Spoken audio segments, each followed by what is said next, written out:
Dear viewers, today I am going to discuss about astrology. I am having Mr. Pramod Suman ji. Pramod Suman ji एक बहुत ही अंतर्राष्ट्रीय ख्याति प्राप्त प्रसिद्ध ज्योतिषाचार्य हैं। इनका जो नाम है आचार्य प्रमोद सुमन जी हैं। आचार्य प्रमोद सुमन जी कई विषयों में इन्होंने अपना पीजी किया हुआ है। इसके साथ जो एस्ट्रोलॉजी में इनकी काफ़ी अच्छी पकड़ है। साथ में इन्होंने पूर्व में भारत सरकार के लिए सलाहकार के रूप में भी शिक्षा मंत्रालय में, मानव संसाधन मंत्रालय में कार्य किया है। और सबसे बड़ी इनकी जो विशेषता है, जो आज के सक्सेस टॉक में ये बताएंगे, क्योंकि आज की जो युवा पीढ़ी है लगातार अलग अलग एग्जाम्स देते हैं, यूपीएससी, बीपीएससी, बाकी भी एग्जाम्स देते हैं, लेकिन कुछ न कुछ ऐसी कमी रह जाती है। वो कमी किस तरीके से होती है? क्योंकि ऐसा देखा गया है लगातार मेहनत के बावजूद कुछ लोग अपनी मंजिल तक पहुंच पाते हैं और कुछ लोग अपने मंजिल तक नहीं पहुंचते हैं। आखिर कौन से ऐसे ग्रह के कारण है, ऐसी कौन सी चीजें हैं, किस तरीके की चीजें हों जिससे उनमें लगन बढ़े, इच्छा शक्ति बढ़े। आज जिस रीडिंग हैबिट्स की बात पूरी दुनिया में की जा रही है, उस रीडिंग हैबिट्स को कैसे बढ़ाई जा सके, कैसे मानसिक मतलब जो मेंटल बैलेंस है उसको किस तरीके से बनाया जा सका। तो मेरा ये मानना है कि आज का जो सक्सेस टॉक है इसमें प्रमोद जी सुमन का मैं काफ़ी स्वागत करता हूं। और प्रमोद सुमन जी आपका बहुत बहुत हार्दिक स्वागत है। हमारे साथ 10,000 से लोग अधिक जुड़े हुए हैं और खास के ऐसे सिविल सर्विसेज एस्पिरेंट्स हैं जो लगातार मेहनत कर रहे हैं, फिर भी उनको सफलता नहीं मिलती है। तो सर आप विस्तार से अपने बारे में बताएं, क्योंकि आपका परिचय आप बेहतर ढंग से दे पाएंगे और साथ में आप उन्मुक्त हैं उन सारी बातों को बताने के लिए, ताकि भारत के जो भविष्य हैं, बडिंग यूथ ऑफ जो कंट्री हैं, उनको आपके टॉक से लाभ मिले। सुमन साहब नमस्कार, प्लीज। नमस्कार। नमस्कार आपको भी। देखिए राकेश जी, जहाँ तक मैं अपने बारे में बताने की बात है, तो मैं अपने को थोड़ा सा अपने से बताने में थोड़ा सा हिचक होती है, फिर भी मैं थोड़ा बहुत बताता हूँ अपने बारे में। मैं सबसे पहले प्रोफेशनली तो बाय हार्ट बाय प्रोफेशन में जर्नलिस्ट रहा। खोजी मानसिकता मेरी रही शुरू से, तो हमेशा से नए चीजों पे इन्वेंशन करना मेरा काम रहा। मैं 3 सब्जेक्ट्स में मास्टर हूँ। एक तो पॉलिटिकल साइंस, एक जर्नलिज्म और एक ज्योतिष में। तो तीनों चीज में मेरा बराबर का एक अधिकार रहा है। मैं जर्नलिस्ट के तौर पे यूएनडीपी अवार्ड मुझे मिला। मैं यूएस गया, मुझे यूएस का फेलोशिप, नेशनल लीडरशिप प्रोग्राम का एलुमनाई हूँ। मैं यूएस जाकर वहाँ पे यूएस को जाना, यहाँ भारत पॉलिटिक्स में एक्टिव पॉलिटिक्स में हूँ। और ज्योतिष के तौर पे मैं अमर उजाला का myjyotish.com है, उसके पैनल पे हूँ। तो ये मल्टी डायमेंशनल मेरा थोड़ा है। लोगों को थोड़ा लगेगा कि आप ज्योतिष करते हैं तो कहीं उस तरह का आपके भाव भंगिमा इन सब चीजों में कुछ दिखता नहीं है आपको, तो आप ज्योतिष कर कैसे पाएंगे। लेकिन देखिए, ज्योतिष को लेकर मेरा जो ख्याल है कि ज्योतिष एक साइंस है, और साइंस को इसके पीछे थोड़ा सा इसके पॉपुलैरिटी नहीं होने के पीछे कहीं ना कहीं जो ज्योतिष के जानकार हैं उसको पॉकेट संस्था बनाने के कारण इसका प्रचार प्रसार नहीं हो पाया। यदि इसको ढंग से लोकहित में किया जाए तो इसका फायदा बहुत लोगों को मिल सकता है। और बेसिक ये ज्योतिष जो है कर्मा थ्योरी से रिलेटेड है। आपके कर्म के अनुसार आपको फल मिलते हैं, और प्रारब्ध की बात हम करते हैं, ग्रह की बात करते हैं, नक्षत्र की बात करते हैं, डिफरेंट डिफरेंट एंगल पे हम लोग बात करते हैं। अब कोई भी जातक जब भी आता है तो उसके अपने अपने तरह के क्वेश्चंस होते हैं। कुछ किसको अपनी कैरियर के बारे में बातचीत करनी है, किसी को अपने शादी की बात करनी होती है, किसी को अपने मैरिज लाइफ है उसका कैसे जीवन अच्छा नहीं है उसको अच्छा कैसे किया जा सकता है, खराब है तो क्यों है। तो मानव जीवन की जो उत्सुकता, मानव जीवन में जो सवाल हैं बहुत सारे, उसका हल ढूंढने का प्रयास है ज्योतिष। ज्योतिष को वेद का छठा अंग बोलते हैं, वेदांग हम बोलते हैं। वेदांग ये ज्योतिष जो है वेद का छठा अंग मीन्स आंख है, चक्षु, जिससे आप उन भविष्य की घटनाओं को देख सकते हैं, या वर्तमान की चीजों को देख सकते हैं, या पास्ट में जो चीजें आपके जीवन में हो चुकी है उसको भी आप देख सकते हैं, जिससे लोगों का बिलीफ इसमें बढ़ता है। रहा बात, क्योंकि आज के जो परंपरागत ज्योतिष का मामला है वो पूजा पाठ और इन सब चीजों से ज्यादातर जुड़ा हुआ है। लोग उसको लेकर हमेशा से ये सोचते हैं कि हमसे ये काम नहीं होगा, लेकिन अमूमन हर व्यक्ति धार्मिक, आध्यात्मिक या उसका धर्म में विश्वास नहीं है, फिर भी ये मानना, वो जानना चाहता है कि लाइफ हमारी कैसे जाएगी, कैसे बीतेगी, हम इसके लिए क्या कर सकते हैं, क्या उपाय करके हम अपने जीवन को चेंज कर सकते हैं। इस तरह की तमाम तरह की बातें उनके जीवन में आती हैं। कभी वो कहते हैं कि क्या जब ये प्रारब्ध है, जब मैं कर्म के अनुसार ही लाया हूँ, तो क्या मेरा ये चेंज हो सकता है क्या? बिल्कुल। देखिए, चेंज हम भी मानते हैं कि बहुत सारी घटनाएं हैं जिसको कुछ परमानेंट घटनाएं होते हैं, जिसको दीर्घादीर्घ कर्म कहते हैं, जो कि दीर्घ घटनाएं हैं जिसमें वो घटना होनी तय होती है, जिसको ना ज्योतिष चेंज कर सकता है ना कोई कर सकता है। लेकिन फिर पूछा जाता है कि भाई आखिर हम ज्योतिष के पास क्यों आए? आपके पास आने का क्या फायदा? हमारा मानना है कि हम भी इतना पढ़े लिखे, बहुत सारी डिग्री है हमारे पास, बहुत सारे चीजों को अलग अलग एंगल से देखता हूँ। इसमें देखिए, जैसे कि कहा जाता है कि दृढ़ कर्म के अनुसार कर्म जो आपने किया है वो आपको इस जन्म में फल मिलते हैं। तो फिर बात कि क्यों मानने के पीछे यही कारण है कि भाई हम आपको ये जानकारी हो जाती है कि भाई हमारे जीवन में ये घटना होनी है। यदि आप जान जाते हैं कि बारिश होनी है तो घर से छतरी लेकर निकलते हैं, तो उस घटना का प्रभाव आपके जीवन पे कम पड़ता है, आप बारिश से भीगने से बच जाते हैं। बेसिक ज्योतिष का यहाँ तक एक योगदान है। दूसरा है कि कुछ कर्म अदृढ़ कर्म होते हैं जो जिसमें थोड़े से आपके प्रेयर से या कुछ उपाय से, कुछ इन सब चीजों से आप उस चीजों को अच्छा कर सकते हैं, आप उसको बेहतर बना सकते हैं। थोड़े से आपके लाइफ में चीजें हैं कि काट छांट करके या कुछ अच्छा उपाय करते हैं या कुछ जो भी है पूजा पाठ करते हैं, उससे आपको जीवन में चेंजेज हो सकते हैं। दूसरी तीसरी बात है कि भाई जब घटनाओं की जानकारी आपको होती है या आपको अमन, जैसे बच्चों की कुंडली देखने की बात की जाती है जी। कि भाई बच्चों का जब जन्म होता है तो क्यों कुंडली दिखाई जाती है, लोग पूछते हैं कि आखिर क्यों कुंडली दिखाना चाहिए। इसके पीछे मेरा कारण है कि देखिए, बच्चों का जब जन्म होता है तो ये उस समय बच्चों का एज क्या है, क्या वो सरवाइव कर पाएगा, वो उसका जन्म हुआ वो हैप्पीनेस में रहेगा या दुख होगा, उससे उसके जन्म से माता पिता का क्या कनेक्शन है, माता पिता उसके जन्म होने के बाद माता पिता क्या सुखी रह पाएंगे, या माता पिता के जीवन में क्या उन्नति हो सकती है, या बच्चा जो आया है उसका स्वास्थ्य कैसा रहेगा, इसका कुंडली देखने से पता चलता है।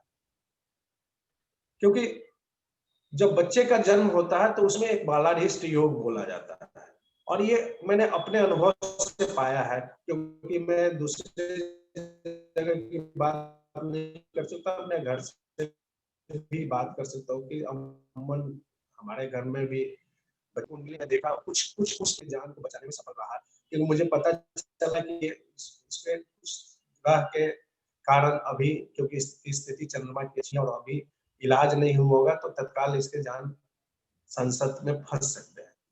तो इस तरह की चीजें हैं जिसको, इसलिए ज्योतिष का कंसल्टेशन लेना चाहिए।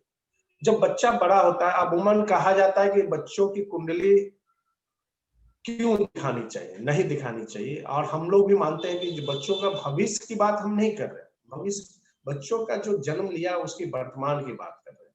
बच्चा जब धरती पे आता है तो क्या लेकर आता है, उससे एक उसका खाका देख लिया जाता है, उसके बाद उसको छोड़ दिया जाता है। और कर्मा थ्योरी के अकॉर्डिंग कहा जाता है कि बच्चा जब जन्म लेता है तो 4 साल वो अपने माँ के भाग्य से चलता है, 4 साल अपने पिताजी के भाग्य से, उसके कर्म जो है पापा के, उससे चलता है। और 8वें साल से उसका बेस लाइन तैयार होता है, तो 4 साल वो अपना लाइफ में जो चीज लाया उसको लेकर चलता है। तो अमूमन कहा जाता है कि 12 साल के बाद बच्चों की कुंडली दिखानी चाहिए। लेकिन ये परंपरागत तरीके से हम लोग को बताया गया है, लेकिन ऐसा नहीं है। बच्चों की कुंडली दिखाने की तब जरूरत पड़ती है जब माँ बाप परेशान होते हैं कि मेरा बच्चा है, मेरा पढ़ता नहीं है, मैं चाहता हूँ कि वो साइंस पढ़े, वो आर्ट्स पढ़ता है, मैं उसको पढ़ने के लिए बोलता हूँ, खेलने कूदने में उसका मन लगता है। तो तो माँ बाप अपने सपने को पूरा करना चाहते हैं, माँ बाप आए हैं, आप अपने कर्म को लेकर आए हैं, आपको जो बनना था बने, लेकिन आपका बच्चा आया है और वो कहीं से, वो भी अपने कर्म को लेकर की बात जो कर रहा हूँ कि इसको समझने की आसान चीज समझने के लिए कर्म कैसे आपके जीवन में प्रभाव करता है।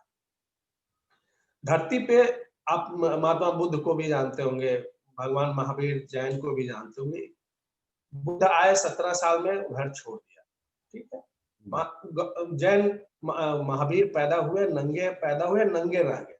तो इसके पीछे फिलॉसफी है कि आदमी अपने कर्म को जहां छोड़ता है वहां से इस जन्म में उसको शुरू करता है, यानी जो अकाउंट जो लाया रहता है उसको कैरी फॉरवर्ड करता है।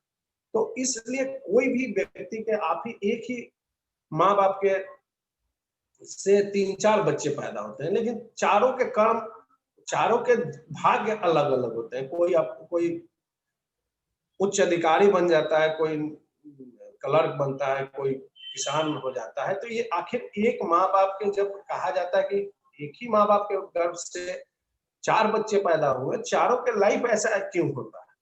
ये सब कौतूहल की बात है। ये प्रश्न अमूमन उठता है। जैसे बहुत सारा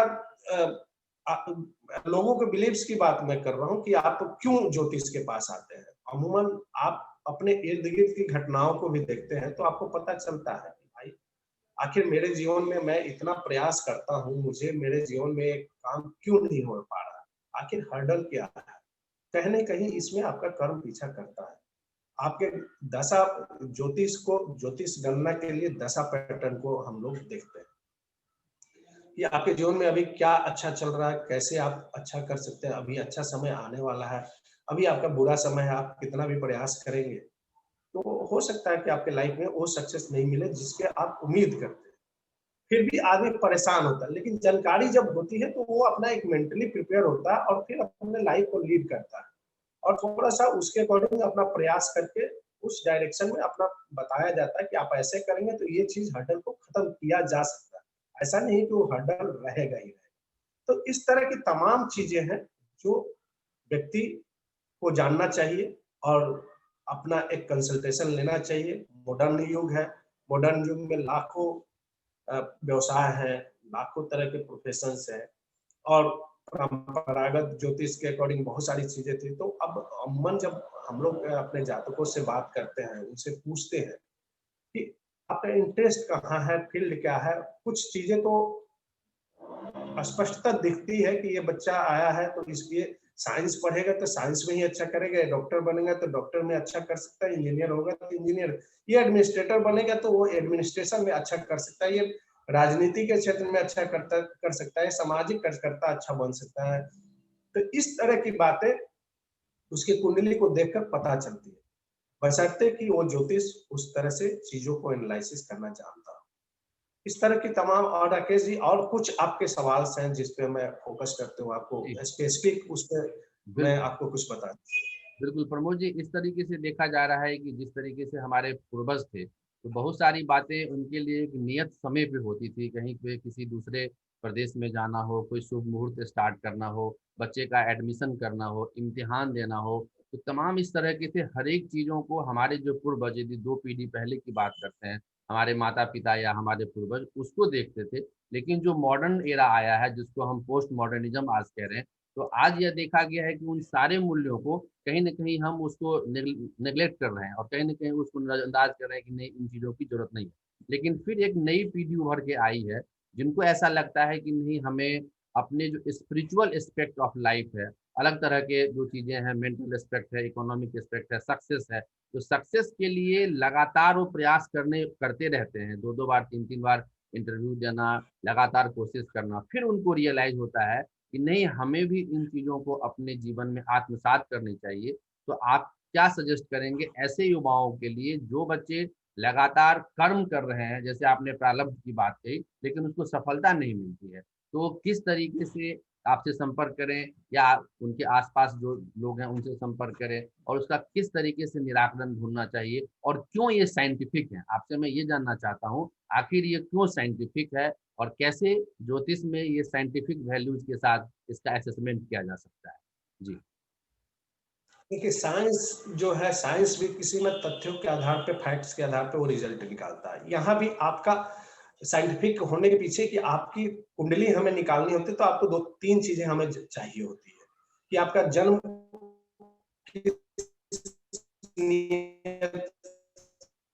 समय पे हुआ, आपका डेट ऑफ बर्थ जिस डेट आंकड़ा चाहिए, और प्लेस क्या है। ये 3 चीज मिलती है, तो इसमें अक्षांश, देशांतर, रेखा, ये सब का कैलकुलेशन होता है और वो पूरी डिग्री होती है। किस डिग्री पे आपका जन्म हुआ, आप जन्म लिए उस समय कौन सा ग्रह का उदय हो रहा था, लग्न कौन सा लग्न आ रहा था आपका धरती पे आने के टाइम में। आप किसी टाइम जन्म लिए हो, लेकिन उस जब आप धरती पे आते हैं तो एक जन्म होता है, तो उसकी डिग्री होती है।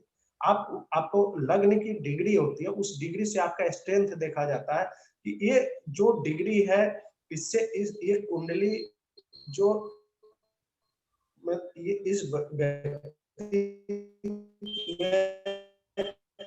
इसमें अपना संबल है या कम, वो कैलकुलेशन है।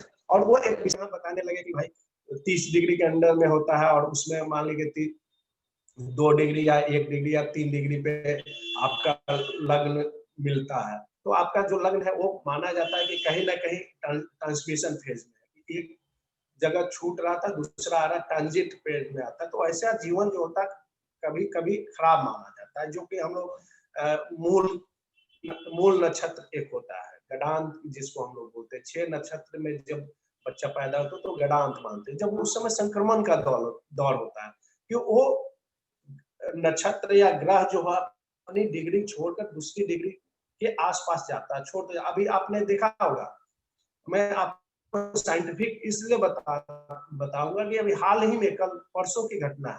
जी। आज 23 तारीख है, 21 तारीख को बृहस्पति और शनि एकदम क्लोज आए, पूरा दुनिया देखा, और उसको ग्लोब पूरा दूरबीन से देखा गया, टेलीस्कोप से, जिसको जो सुविधा हुआ देखा, और एक अद्भुत नजारा था। और कुंडली कुंडली में भी आप देखेंगे तो आज जो प्लेनेटरी पोजीशन है कुंडली में, शनि और बृहस्पति आज एक साथ है। ये अद्भुत संयोग है। अमूमन ऐसा हम लोग माइनॉरिटी वॉच करते हैं, इसलिए चीजों को पकड़ पा रहे हैं कि भाई वहां जो घटना हो रही है, आपकी कुंडली में जो 12 खाने होते हैं उसमें एक साथ बैठा हुआ।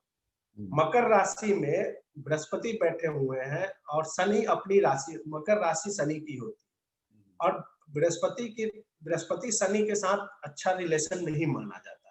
और जो कोरोना आया और उसके पास ये जो जितनी घटनाएं घटी हैं, अमूमन जब शनि का अपने राशि में आने के बाद इस तरह की घटनाओं का, बीमारियों का, और इस तरह के गूढ़ बीमारियों का जिसका रूप नहीं पता है, वैसी चीजों का संभावना व्यक्त की जाती है कि आ सकता है। लेकिन एक ज्योतिष ये नहीं बताएगा कि उसका कोरोना ही नाम हो। ज्योतिष संभावना व्यक्त करेगा कि कुछ विस्मयकारी चीजें हैं, वो आ सकती है। अब ये साइंस का है, जो रिसर्च कर रहा है, जो उस पार्टिकुलर रोग पे काम कर रहा है, वो आदमी अपना नाम देता है। नाम तो नाम होता है, लेकिन जब जब इस तरह की घटनाएं हुई, तब तक पूरे वर्ल्ड में एक उथल पुथल की स्थिति आई है प्लेनेटरी पोजीशन के अकॉर्डिंग। वही हाल अभी चल रहा। अभी देखिए कोरोना का अभी नीच पहले जब शुरू हुआ उस टाइम भी बृहस्पति बैक होकर, मतलब हम लोग उसको बोलते हैं रेट्रोगेट,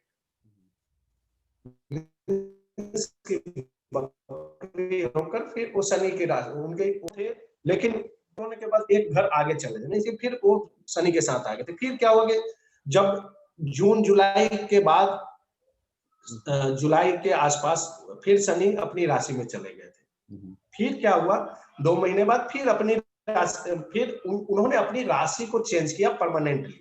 अब बृहस्पति रहेंगे लंबे टाइम तक, ठीक है। अब जिस जातक की कुंडली में बृहस्पति शनि की बात की जाएगी, जब देखा जाएगा, और हम जब आपके भविष्य का गणना करते हैं, तो हम ट्रांजिट देखते हैं, ग्रहों का वर्तमान पोजीशन क्या है। आप जब जन्म लिए उस समय की स्थिति अलग होती है, लेकिन आपकी भविष्य की घटना को जब हम बात करेंगे तो आपकी ट्रांजिट देखेंगे कि आज आपका पोजीशन क्या है, आपकी चंद्रमा किस स्थिति में है, शनि कौन से ग्रह घर में बैठा हुआ, तब जाकर कैलकुलेट करेंगे। जैसे आप पूछते हैं कि नौकरी मेरी या नौकरी है तो हमारा प्रमोशन होगा कि नहीं, इस तरह के क्वेश्चन होते हैं, तो वही देखकर बताया जाता है, जिसके आधार पे एक्यूरेसी आती है। बहुत सारे मेरे जातक है जिसका मैंने बताया, उन लोग के लाइफ में उस तरह की घटनाएं घटी है और उन्होंने आकर एक्सेप्ट किया। मैं बहुत सारे, हम क्योंकि उस तरह से अपने को प्रमोट नहीं किए हैं, लेकिन जितने लोग साइलेंटली मैं जिसका भी देखता हूँ, वो उन लोगों ने एक्सेप्ट किया कि हमारे लाइफ में घटना घटी। बहुत लोगों की लाइफ में तलाक की घटनाएं होनी है, देखिए तलाक की घटनाएं होती है, इसको समझने की आज के युवाओं को, खासकर अभी बहुत सारे युवा को ही संबोधित कर रहा हूँ, ऐसे लव मैरिज का जो चांसेज होता है, लव में प्यार मोहब्बत होता है और उसी में तलाक की घटनाएं ज्यादा होती है। अमूमन क्या होता है, ग्रहों का अनबैलेंस रहता है। जब ग्रह की दशा उस तरह की लड़की या लड़के की कुंडली में आती है या उसके जीवन में घट चल रही होती है, उस टाइम वो दुनिया से लड़ करके उस लड़का या लड़की के लिए वो अपना घर बार छोड़ देता है। मेरे पास हजारों केस मैंने देखे इस तरह। लेकिन जब उसकी दशा फिर पलटती है यानी चेंज होती है, तो वो लड़का लड़की में तलाक की नौबत आ जाती है। मैंने मतलब आपको क्या बताऊं, हम कुंडली रोज एक दो तो आ ही जाती है, देख लेते हैं, और उसमें देखते हैं कि तलाक की घटनाएं जो आती है उसमें ये होता है कि उनका लव मैरिज हुआ रहता है, जबकि सबसे आदर्श मैरिज माना जाता है, फिर भी वो एक दूसरे से तलाक लेने के लिए क्यों बाध्य होते हैं।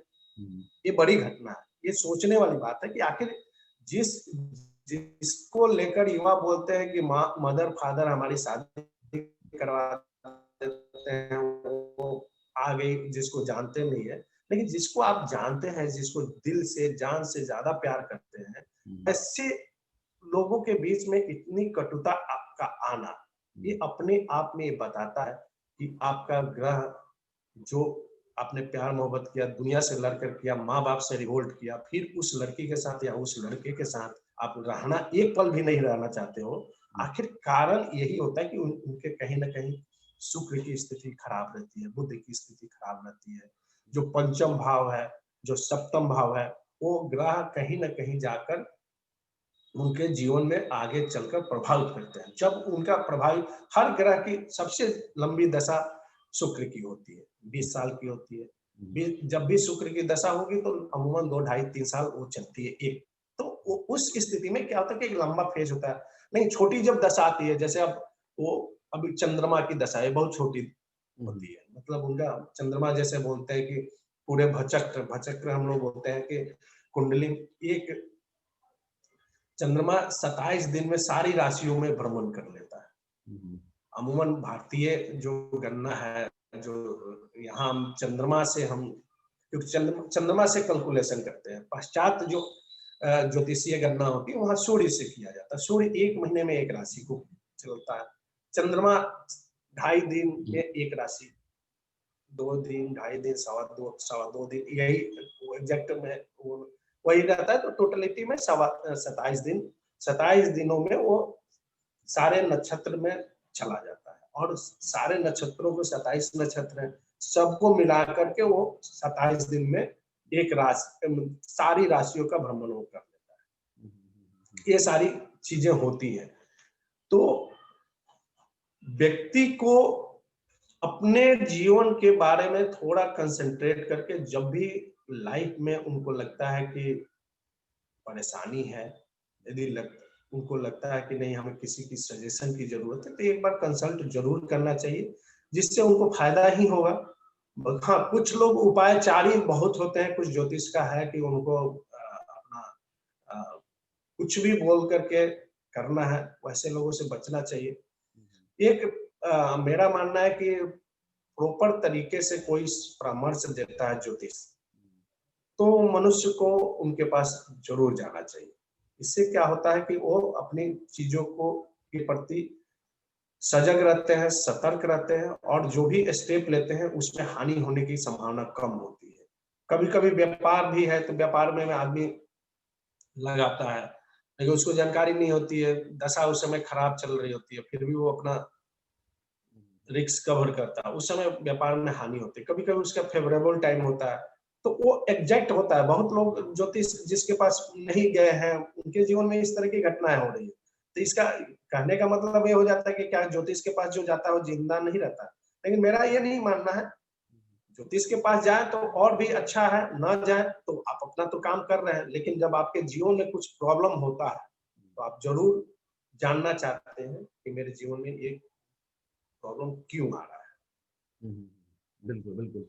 प्रमोद सर, ये भी मैं जानना चाहूँगा, कुछ ऐसे बच्चे हैं, कुछ ऐसे युवा हैं जिनको ये परेशानी रहती है, जैसे कैरियर काउंसलिंग की जो आपने बात की है, तो कैरियर काउंसलिंग तो एक प्रोफेशन है, तमाम संस्थाओं के माध्यम से दी जाती है, लेकिन आपने जैसे शुरू में ही कहा था कि हमारे ज्योतिषी के पास भी, हमारे जो एस्ट्रोलॉजर हैं उनके पास भी कुछ ऐसी विधाएं हैं, कुछ ऐसे टूल्स हैं जिनके माध्यम से इन लोगों को जो है आप काउंसलिंग दे सकते हैं, इनको बता सकते हैं कि हाँ आप ये जातक हो तो आपको यदि एस्ट्रोलॉजी के लिए जाना है, या आपको मैकेनिकल इंजीनियरिंग के लिए जाना है, मेडिसिन के लिए जाना है, या ब्यूरोक्रेसी के लिए जाना है। क्योंकि बहुत से ऐसे जातक हैं, बहुत से ऐसे लोग हैं, ऐसे युवा हैं, ऐसे छात्र हैं जिनको ये दिक्कत होती है कि उनकी योग्यता या उनकी रुचि उस फील्ड में नहीं होती है, लेकिन अपने सामाजिक दबाव और पेरेंट्स के दबाव के कारण वो कार्य करते हैं। तो मेरा ये मानना है कि आप किस तरीके से जो कैरियर काउंसलिंग के एलिमेंट्स हैं, उनके जो टूल्स हैं, उनकी जो एक मैकेनिज्म है, वो एस्ट्रोलॉजी से किस तरीके से भिन्न है, और आप ऐसे छात्रों को, ऐसे युवाओं को, ऐसे पेरेंट्स देखिए को कैसे हेल्प पहुंचा सकते हैं? देखिए, सबसे पहले जब भी बच्चा क्योंकि फर्स्ट क्लास से जब जाता है, उसकी रुचि के बारे में क्लियर कट, क्योंकि वो बच्चा होता है, उसको वो एक फेज होता है जिस, और मेरा मानना है कि उसको 5th 6th के बाद 5th क्लास तक बच्चों को जो एक ट्रेडिशनल पढ़ाई है उसमें वो पढ़ता है। उसके बाद 7th 8th के बाद अब तो नई नई शिक्षा नीति के तहत उसको भी 6 के बाद आपको 6 से 8 का रखा गया है, एक फेज रखा गया है। तो बेसिक कैरियर डिसाइड तब करना चाहिए बच्चों को, आज 6 7 8 के बच्चों को अपने कुंडली को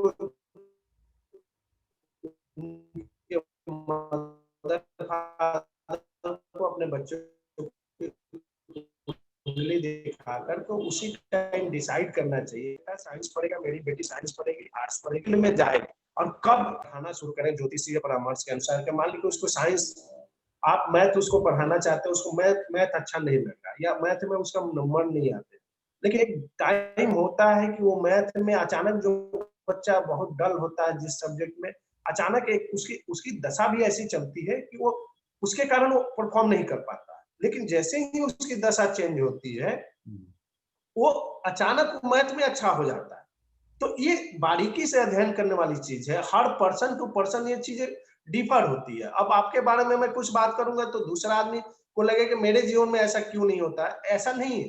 सबके लाइफ की अलग अलग चीजें हैं, किसी का कुछ चलता है उस समय, किसी का कुछ चलता है, लेकिन ऐसे टाइम में जो मदर फादर अपने बच्चे को बिहेव को लेकर परेशान है कि उसका दिमाग पढ़ने लिखने में नहीं लगता है या कुछ है, उसको, और ज्योतिषीय परामर्श की जो बात होती है कुंडली के बेस पे, उसका जो हमने जो आपको बोला कि 3 चीज आप दीजिए हमें, उसके बेस पे आपको बेस्ट सजेशन मिलेगा और उसके अनुसार उपाय भी बताए जाते हैं। अब एक जैसे अमूमन देखते होंगे कि लोग आप टीवी पे, चैनलों पे सबके लिए एक तरह के उपाय बताते हैं कि आप तेज कैसे बने। बच्चों के लिए भी आ रहा है कि आप इनका जाप, गायत्री मंत्र का जाप कीजिए, या कोई सरस्वती जी की पूजा कीजिए, या जो भी ट्रेडिशनल तरीके से बताया जाता है।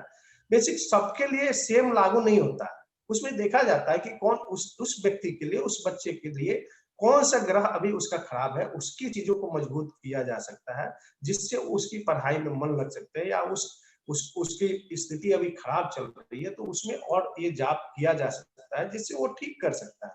तो ये पर्सन टू पर्सन वेरी करता है, ये टोटलिटी में सबके एक मतलब दवा हर पे लागू नहीं होता है। इसके लिए अलग अलग लोगों की अलग अलग कुंडली होती है, उनका व्यक्तित्व अलग होता है, उनके कर्म अलग होते हैं, उनके अनुसार उसकी दशा मिलती है। कोई बच्चा लग्नेश की दशा में पैदा, लग्नेश की दशा में पैदा होता है, कोई षष्ठेश की दशा में, कोई अष्टमेश की दशा में पैदा होता है। लग्नेश की दशा सबसे अच्छी मानी जाती है, जिस बच्चे को लग्नेश की दशा मिलती है उसको सबसे ज्यादा लाड प्यार दुआ, और वो लड़का तेज भी होता है बचपन में, लेकिन अचानक उसकी दशा चेंज हो जाती है 7 साल बाद। उसके बाद उसकी 8 हाउस की दशा मिल गई, अब वो बच्चा पढ़ने में खराब हो गया। तो ऐसी स्थिति में तब तो अब कहिए कि पंडित जी आपने तो ये बताया था और ये फिर मेरा बच्चा ऐसे हो गया। तो ये बारीकी से जो चीजों को देखने वाला विशेषज्ञ है वही बताएगा कि आखिर आपका बच्चा अब क्या करेगा। आपका बच्चा 12 साल के बाद अच्छा करेगा या 10+2 के बाद कौन सा सब्जेक्ट लेगा, इंजीनियरिंग में पास हो पाएगा, मेडिकल में नहीं कर पाएगा कि नहीं कर पाएगा, इसका आर्ट्स में रुचि है और आर्ट्स पढ़कर वो आईएएस बन सकता है, तो आप उसको साइंस पढ़ाकर क्यों बनाना चाहते हो? आप डॉक्टर बनाकर क्यों? कुछ बच्चों का आता है कि दोनों तीनों चीजों सब्जेक्ट पे अच्छा कमांड होता है। बहुतों का आपने सुना भी होगा कि इंजीनियरिंग किया और आईएएस बन गया, क्योंकि उसका कैलकुलेशन है जो आज के डेट का जो जरूरत है, वो बच्चा का माइंड देखा जाता है कि उसकी ग्रह की पोजीशनिंग ऐसी है कि वो ऑलराउंडर होता है और वो हर सेक्टर में अच्छा कर देता है।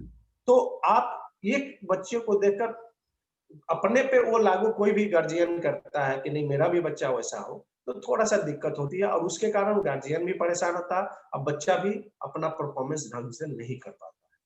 बिल्कुल बिल्कुल बिल्कुल बिल्कुल आपने सही कहा। इस तरीके से इसमें एक कोऑर्डिनेशन होनी चाहिए। एक और प्रश्न आपसे लेना चाहूंगा कि खास के ऐसे युवा जहां आज तमाम कैरियर के ऑप्शंस हैं बच्चों के सामने में, लॉ में है, मेडिकल में है, इंजीनियरिंग में है, एमबीए में है, क्या ऐसी कोई संस्था है या ऐसे कोई क्षेत्र है जहाँ पे बच्चे यदि एस्ट्रोलॉजी में, क्योंकि ऐसा देखा गया है पूरी दुनिया में 12th के बाद जैसे जो बच्चे टैलेंट्स होते हैं, इतना भारत सबसे ज्यादा युवाओं को रखता है, क्यों नहीं उन बच्चों को जिनकी रुचि है, कुछ हरिद्वार में इस तरह की संस्थाएं हैं और भी बाकी जगह हैं, आप बता पाएंगे कि जो बच्चे सही मन में आज के युवा एस्ट्रोलॉजी को जिस तरीके से, योगा में बहुत सारे ऐसे युवा जा रहे हैं और पढ़ाई कर रहे हैं, तो आप उनको सजेस्ट करेंगे कहाँ से किस तरह से उनको, ताकि हमारे पास देखिए ऐसा पूरे पुल बनाया जा सके। जी नहीं नहीं, देखिए भारतवर्ष में बहुत सारे इंस्टीट्यूशन जैसे बीएचयू है, लाल बहादुर शास्त्री संस्कृत विद्यापीठ है, ट्रेडिशनल तरीके से ज्योतिष की बेसिक संस्कृत के बच्चे जो होते हैं, अब जो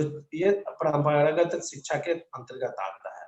अमूमन वो बच्चे जो संस्कृत पढ़ते हैं वो जाकर करते हैं और उनकी जो रुचि रहती है तो वो वहाँ ज्योतिष अलंकार है, शास्त्री है, अलग अलग तरीके के अलग अलग डिग्री रखी गई है हर यूनिवर्सिटी में। कहीं 10+2 के बाद ग्रेजुएशन लेवल की पढ़ाई होती है, कहीं आप जैसे हमने जहाँ से किया भारतीय विद्या भवन है, वहां पे आप वहाँ एज ही है कि 24 साल के बाद आप ज्योतिष में आप एडमिशन ले सकते हैं। लेकिन उसके यूनिवर्सिटी में जहाँ जहाँ पढ़ाई होती है वहाँ कम एज में भी एडमिशन होते हैं। वहाँ के बच्चे परंपरागत शिक्षा लेते हैं, जिसको पूजा पाठ करना है, संस्कृत का उच्चारण करना है, कर्मकांड जिसको हम लोग बोलते हैं, वो उसकी शिक्षा लेते हैं। लेकिन यहाँ पे आपका 24 साल से कम एज है तो आपका एडमिशन नहीं लिया जाता है, क्योंकि माना जाता है कि ज्योतिष के लिए एक परिपक्व दिमाग की जरूरत होती है और आप बहुत ज्यादा बेस चीजों को समझने में आसानी होती है। बहुत उच्च अधिकारी हैं, हमारे टीचर रहे हैं, भारत अभी ईडी ईडी जिसके डायरेक्टर रहे और वो हमारे मैथ पढ़ाते थे। तो आप समझ सकते हैं कि ज्योतिष में कैसे कैसे लोगों का इंटरेस्ट है और वैसे लोग जो कि दुनिया में अपना परचम लहरा चुके हैं, वैसे लोग आते हैं इस प्रोफेशन को जानने, क्योंकि ये मनुष्य का जो जीवन है ना, इसमें आप क्या पढ़ ले तो आप इंजीनियर बन गए, डॉक्टर बन गए या आईएएस बन गए, इससे चीजें खत्म नहीं हो जाती। आप आपका लक्ष्य वहीं प्राप्त हो गया ऐसा मानकर लोग जीवन जीना शुरू कर देते हैं। यहाँ से भी बियॉन्ड लाइफ है, हर आदमी अपने को जानना चाहता है कि ये दुनिया है और दुनिया में एक सर्टेन फील्ड है। आप आईएएस बन गए, आप इंजीनियर बन गए या डॉक्टर बन गए तो आप वहां तक है, उसके बाद भी दुनिया है। उस दुनिया को और एक भूख जो बोलते हैं कि जब आदमी जब ज्यादा पढ़ लिख लेता है तो उसकी एक आध्यात्मिक भूख भी होती है और वही आपको अंतिम में शांति देती है कि वो जब आप जानते हैं जीवन क्या है, जीवन को कैसे आगे चलना चाहिए, क्यों संयमित लाइफ को लीड करना चाहिए, इस तरह के तमाम क्वेश्चन है। ये बहुत बहस का विषय हो सकता है, बहुत सारे लोग इस पे बहस कर सकते हैं, लेकिन एक ये है कि ज्योतिष को हमारे जो कलीग रहे हैं वो अमूमन सारे टॉप लेवल के अधिकारी रहे, कहीं न कहीं किसी न किसी बड़े-बड़े संस्थानों से जुड़े रहे, फिर भी वो ज्योतिष सीखना चाहते थे। ज्योतिष की पढ़ाई की, वो अच्छा ज्योतिष भी करते हैं। ज्योतिष का तो प्रयोग मैं आपको बता रहा हूँ कि जो हम जिस ईडी अधिकारी की बात करूँ, अपराध शाखा में भी थे, बहुत सारे जगहों पे रहे हैं, मैंने बहुत टॉप लेवल पे, उन्होंने ज्योतिष विद्या का वहाँ पे प्रयोग किया और वैसे-वैसे केस को सॉल्व किया है जिसका आप उम्मीद नहीं करते हैं। लेकिन इस पे बिलीव्स नहीं होता, लेकिन जो लोग काम कर रहा है वो अपना चुपचाप इस पे काम कर रहा है। ये ऐसा नहीं है कि जो लोग अपने को प्रचार प्रसार कर रहा है वही जानने वाले हैं। इससे जो साइलेंट होकर बहुत अच्छे हैं लोग जो काम कर रहे हैं और उससे रिजल्ट भी ले रहे हैं और उसके अकॉर्डिंग लोगों को लाभ भी पहुंचा रहे हैं और सरकार को भी लाभ पहुंचा रहे हैं। लेकिन इसके पीछे जो बार बार होती है कि इस विद्या का नाश या जो लुप्त होते जा गई या अभी अभी भी ज्योतिष का उस लेवल पे कहीं न कहीं आज भी सम्मान की दृष्टि से बहुत कम देखते हैं, क्योंकि लोग इसका उपयोग अपना भगवान बनने के प्रयोग के रूप में, जैसे आपके बारे में मैं कुछ बताता हूँ, आपके जीवन में वो घटनाएं घट जाती हैं तो आप भगवान अपने को मानने लगते हो, तो आप क्या होता है कि आपके लिए ये एक बड़ा कौतूहल का विषय हो जाता है कि अरे ये चीज तो मैं ही जान रहा हूँ, तो मैं क्यों ना अब जो इस व्यक्ति को बोलूंगा वो तो मानेगा मेरा बात। तो मिसयूज करने की जो प्रवृत्ति है ना, इसके कारण से इस विद्या का ह्रास हुआ है। और इसमें यदि ईमानदारी से इस विद्या का प्रयोग किया जाए तो निश्चित तौर पे इससे बहुत लोगों को लाभ मिलेगा और उसका लाभ सबको घर घर भी पहुंच सकता है, लेकिन इसको ऑर्गेनाइज तरीके से आगे बढ़ाना पड़ेगा। बिल्कुल, इसको संगठित तरीके से आगे बढ़ाने की ज़रूरत है और मुझे लगता है ये हमारी ज्ञान की परंपरा है। और इससे भी अधिक जो मैं आपसे जानना चाहूँगा, क्योंकि आने वाला जो हमारा वर्ष है वो 2021 है। 2021 में आप एक अंतर्राष्ट्रीय ख्याति प्राप्त जो है लव प्रतिष्ठित एक एस्ट्रोलॉजर हैं। आप इस आने वाले जो न्यू ईयर है इसको किस तरीके से देखते हैं? पूरी संपूर्णता के साथ हमारे युवाओं के लिए, हमारे राष्ट्र के लिए और हम सभी के लिए, आपके लिए भी और हमारे लिए भी, कि किस तरीके का ये काल जो है आने वाला है, जिस तरीके से चिंता जाहिर की जा रही है कि तमाम तरह की बातें पूरे विश्व में हो रही हैं, खासकर जो बीमारी की बात आपने कही, जो कीटाणु की, विषाणु की बात कही, तो ये किस तरीके से देखिए, आने वाला जो वर्ष है, आने वाला वर्ष में एक नई उम्मीद की जा सकती है, लेकिन क्योंकि संशय का भ्रम भ्रम की स्थिति बनी रहेगी, आप बहुत सारी चीजें अच्छे ठीक होते होते खराब होगी, क्योंकि प्लेनेटरी पोजीशन अभी उसी तरह के चल रहे हैं। आप एक टाइम में अच्छा महसूस करोगे तब तक दूसरी चीजें आपके ऊपर आएंगी। इस तरह के जो अभी तक ग्रह के पोजीशन चल रहे हैं उसमें हम देख रहे हैं और इसको लेकर आपको मेंटली प्रिपेयर रहना पड़ेगा और उसी में अपने काम को करना पड़ेगा और इसमें अपने को स्थिर रखकर, संयमित रहकर और पूरे संयम के साथ आगे बढ़ना पड़ेगा। आप पैनिक बनेंगे तो आप इसमें लूज करेंगे, हर चीज लूज करेंगे, स्वास्थ्य भी लूज करेंगे, अपने परिजनों को भी लूज करेंगे। तो ये सब चीजों को ध्यान में रखना पड़ेगा, क्योंकि कभी-कभी सदी में कुछ इस तरह की घटनाएं घटती हैं जिसे लार्ज स्केल पे लोग हताहत होते हैं और अभी पोजीशन उसी तरह की है। और इसमें जैसे-जैसे स्थिति स्ट्रॉन्ग बनेगी, जैसे कि हर की डिग्री होती है, वो जैसे-जैसे डिग्री गेन करते जाएगा, वैसे-वैसे स्थिति में सुधार आएगा। आप एकदम, हम उसको लेकर होपलेस नहीं है कि एकदम हमारा खराब जीवन चलेगा। लेकिन हाँ, इतना है कि जो और साल होते थे, वैसे साल अभी ये जो अभी चल रहे हैं पीछे इसके, अभी आगे आने वाले टाइम में करीब-करीब थोड़े बहुत हम लोग को उसके लिए मेंटली प्रिपेयर रहना पड़ेगा कि हमको झेलना पड़ेगा। बिल्कुल, बिल्कुल। तो मुझे अंत में एक बार एक प्रश्न का जवाब जानना चाहूँगा कि आप युवाओं के लिए क्या संदेश देना चाहेंगे? किस तरीके से जो उनके सामने विशेष रूप से चुनौतियाँ हैं, कोरोना की समस्याएँ हैं, बाकी ऐसी जो है मानसिक हैं, अवसाद हैं, उनकी सफलता की है, रोज़गार की है, शादी-विवाह की है। इस परिस्थिति में ज्योतिषी किस तरीके से उनके लिए सहायक सिद्ध हो सकता है और आपका मैसेज क्या है? संक्षिप्त में आप बताएँ कि आप क्या संदेश देना चाहेंगे before winding up this talk? Please sir. देखिए, हम युवाओं को यही मैसेज देना चाहेंगे कि अपना प्रयास करते रहिए, कर्म की जो बात है कर्म करते रहिए और अपना एक बार कुंडली अवश्य दिखाएं। देखिए, बहुत लोगों का सवाल ये भी होता है कि हमारी कुंडली नहीं है, हमारा डेट ऑफ बर्थ पता नहीं है, तो वैसे लोग अपने प्रश्न के माध्यम से अपनी चीज़ों की अपनी समस्याओं का निराकरण कर सकते हैं, उसकी जानकारी ले सकते हैं। उसको लेकर भी भ्रम में नहीं रहना है।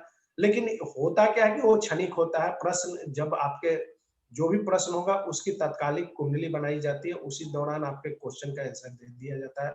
लेकिन आप उसपे पूरे भविष्य का खाका आप खींचना चाहोगे, वो संभव नहीं होता। उससे एक प्रश्न का जवाब आपको मिलेगा, ठीक है?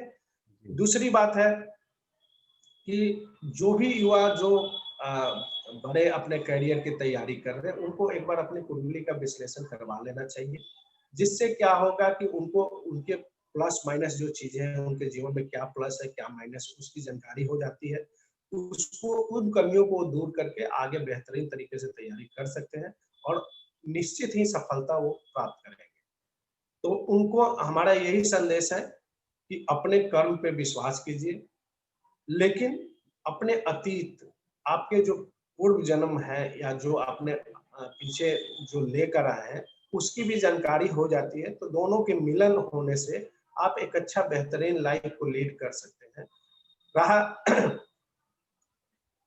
जो यूथ है अभी, एक अमूमन ऐसा समय आता है जिसमें प्यार मोहब्बत, शादी के सपने भी होते हैं, करियर के भी होते हैं। तो करियर को लेकर एकदम पैनिक नहीं बने और कभी भी वो अपने जीवन को एक इस तरह से रेखांकित ना करें कि मैं 50 लाख रुपया या 50,000 पर मंथ रुपया कमाऊंगा तभी, या मेरे पास घर हो जाएगा, गाड़ी हो जाएगी तभी शादी करूंगा। इस तरह के फाउंडेशन में ना फंसे, क्योंकि जीवन आप तय नहीं करते हैं, जीवन आपका तय किया हुआ है। और यदि आप, होता क्या है कि ऐसी चीजों को आप बाधित, अपनी चीजों को जो योग आते हैं आपके जीवन में, घटनाएं घटनी होती है, तो कुछ चीजें आप अपने कर्मों से भी उसको खराब करते हैं। आपके जीवन में शादी होनी है, लेकिन आपका कभी कभी स्ट्रॉन्ग बनता है, लेकिन कभी कभी ऐसी परिस्थितियां भी बनती है कि आदमी की शादी का योग बनते हैं 2-3 महीने के हैं, उसमें वो शादी नहीं करता तो लंबे टाइम तक शादी नहीं होता, फिर उसको लाइफ लीड नहीं कर पाता। जब वो शादी करना चाहता, उस टाइम उसके योग नहीं आते हैं, जिसके कारण शादी नहीं कर पाता। तो एक तालमेल बनाना चाहिए कि लाइफ में जब जो चीजें मिल रही हैं, उस चैलेंज को स्वीकार करके फिर आगे बढ़ना चाहिए। कोई चीज मैंडेटरी ना बनाए कि नहीं हमको ये चीज होगा तभी ये करेंगे। इससे क्या होता है कि बाद में आपके जीवन में फ्रस्ट्रेशन का लेवल आगे बढ़ता है, बहुत तगड़ा बढ़ता है, जिसको आप बाद में टूट जाते हैं, फिर आपको जीवन नीरस लगने लगता है। उसके बाद आप सोचते हैं कि इस जीवन का कोई मतलब नहीं है, फिर आप नेगेटिविटी की तरफ ज्यादा बढ़ने लगते हैं। तो जरूरी है कि चीजों को समय रहते आप जो आपके जीवन में यदि लगता है कि ये योग बन रहा है और या आपके आपके जीवन के अनुसार ये चीजें होनी चाहिए, आपको उसको करने में आनंद आता है और वो कर लेना चाहिए, तो उसको जरूर करना चाहिए। इससे क्या होता है, छोटी छोटी खुशियों से हम बड़े लक्ष्य को प्राप्त करते हैं, हम बड़े सपनों को प्राप्त करते हैं। तो हमेशा इस बात को हमेशा याद करके ही चलना चाहिए और इसको ही जीवन का मूल मंत्र बनाइए कि बड़ी खुशियां अचानक नहीं मिलती हैं, हमेशा छोटी खुशियों का समूह समूह ही एक बड़ी खुशियों को जन्म देता है। बिल्कुल बिल्कुल। जैसा कि प्रमोद सर ने कहा कि जो छोटी छोटी खुशियां हैं उनको हमें सहेजने की जरूरत होती है, ताकि हम आने वाले समय में जो बड़ी खुशियां मिलती है तो उसको भी हम एंजॉय कर सकते हैं। दोस्तों, इससे भी बड़ी बात यह है कि मैं जहाँ तक समझता हूँ, संस्कृत का एक श्लोक है, रूप यौवन संपन्ना विशाल कुल संभवा विद्याहीना ना शोभन्ते निर्गुंधा इव किंसुका। संस्कृत के कई ऐसे श्लोक हैं, कई ऐसे दोहे हैं, कई इस तरह की जो स्लोगन्स हैं, जिसको आप यदि पढ़ते हैं, जिसको देखते हैं, ऐसे कई संत हुए हैं, महापुरुष हुए हैं, जिन्होंने अपने जीवन में उन किताबों को पढ़ा, उन सारी चीजों को देखा और उनसे प्रेरणा ली। जैसा कि आचार्य सुमन भी बार बार इस बात पे जोर दे रहे हैं कि हमें सिर्फ एकाकी नहीं बनना है, हमें सिर्फ एक ही वन डायरेक्शन में नहीं जाना है। यदि किसी को कोई प्रॉब्लम है तो सर से संपर्क किया जा सकता है, सर से बातचीत की जा सकती है, क्योंकि आचार्य प्रमोद सुमन जी एक अंतर्राष्ट्रीय ख्याति प्राप्त लौह प्रतिष्ठित एक ज्योतिषाचार्य हैं और इनके जो अलग अलग डायमेंशन है, क्योंकि ऐसा देखा गया है कि हमारे देश के भी कई ऐसे गण्यमान व्यक्ति हुए हैं, उन व्यक्तियों के जीवन में भी कहीं न कहीं उन ऐसे एस्ट्रोलॉजर की भूमिका रही है कि कितने बजे, कितने टाइम पे कोई शपथ ग्रहण में जाना है, क्या करना है, कैसे करना है, जो हमारे पूर्वज छोटी-छोटी चीज़ों के लिए भी करते थे। आज भी हम उन चीज़ों की जानकारियाँ रखते हैं, कहाँ पे शादी करना है, कैसे करना है, कितने बजे करना है। तो ये मुझे लगता है कि आज का युवा सिर्फ़ मॉडर्निटी के आधार पर इन सारे मूल्यों को नेगेट कर रहा है, जो कि बिल्कुल सही नहीं माना जा सकता है। और ऐसी परिस्थिति में यदि आचार्य प्रमोद सुमन जैसे वैज्ञानिक व्यक्तित्व यदि आपके साथ सामर्थ्य हैं और वो सवाल-जवाब का जवाब देने में सक्षम है, तो उसका फ़ायदा ज़रूर उठाना चाहिए। तो मैं इसी उम्मीद के साथ आप सभी से इस वाणी को विराम देता हूँ और सक्सेस टॉक में हर दिन कोई न कोई एक शख्सियत आते हैं। आज हमारे लिए बहुत बड़े गर्व की बात है कि आचार्य प्रमोद सुमन जी ने अपना समय निकाला और हम लोगों के साथ बातचीत की। इससे पूर्व भी कई लोग आए हैं और भी कई लोग आते रहते हैं। तो मैं युवाओं को लेके विशेष रूप से ये सक्सेस टॉक करता हूँ, चाहे वो कोई डायरेक्टर हो, चाहे वो डॉक्टर हो, चाहे एस्ट्रोलॉजर हो, चाहे वो साइंटिस्ट हो। तो मैं समझता हूँ कि जो भी युवा हमारे साथ जुड़े हुए हैं, उनको ज़रूर फ़ायदा मिलेगा और आचार्य प्रमोद सुमन जी का संपर्क सूत्र, जो भी चीज़ें हैं, उनको मैं उपलब्ध करा दूँगा। और सर आपसे भी निवेदन है कि आने वाले टाइम में यदि इस तरह के क्वेश्चन्स हैं, इस तरह की चीज़ें हैं, जैसे मैं बताऊँ before winding up this talk show, अभी 8 जनवरी से आईएएस के मेंस के एग्ज़ाम होने वाले हैं। अभी बीपीएससी के इंटरव्यू चल रहे हैं। तो ऐसे युवा हैं जिनको आप गाइड कर सकते हैं कि ठीक है, आपका नियत दिन को यदि आपका एग्ज़ाम है, तो आप इस वस्त्र को पहन लें या जो भी आपका एक्सपर्टाइज़ है, तो आपसे भविष्य में संपर्क ऐसे बच्चे आपसे करेंगे। बिल्कुल, हाँ, जिन भी युवाओं को हमसे संपर्क करना चाहते हैं, जी वो सर। हमारे फ़ोन नंबर पे संपर्क कर सकते हैं और वो उसके जो भी आप बता देंगे, आप अपने अनुसार उन युवाओं को अपने साइट पे हमारा नंबर डाल सकते हैं और जी, उनको बता सकते हैं।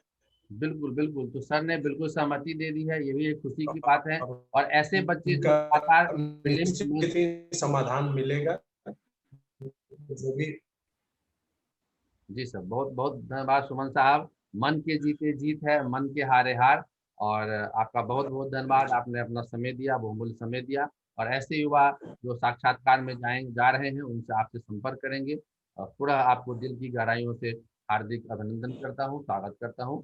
Thank you sir, thank you very much sir. Thank you.